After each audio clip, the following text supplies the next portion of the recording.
हे बघा, साधी वाफ आल्याचं निमित्त झालं आणि कसला पाण्यासारखा फोड उठलाय माहिती आहे. मला वाटलंच नव्हतं एका रात्रीत असं होईल.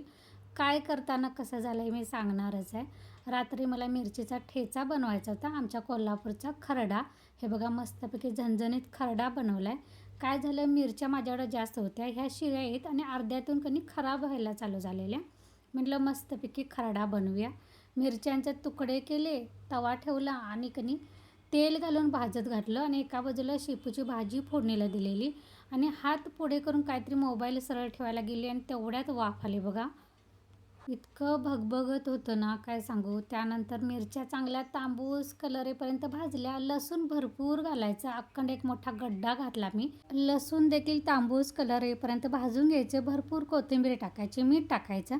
चांगलं डाग पडेतोपर्यंत सगळं भाजलं की गॅस बंद करायचा आणि गरम असतानाच कणी आपल्या खलबत्त्याचा जो दगड असतो ना, तोच दगड त्या तव्यामध्येच कणी खरडा असा ठेचून घ्यायचा. असा साधा सिंपल कणी खरडा आमच्या कोल्हापूरच्या पद्धतीनं करून बघा, एवढा भारी लागतोय.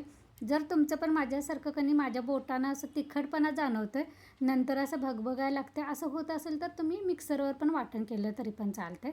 मस्तपैकी खरडा तयार.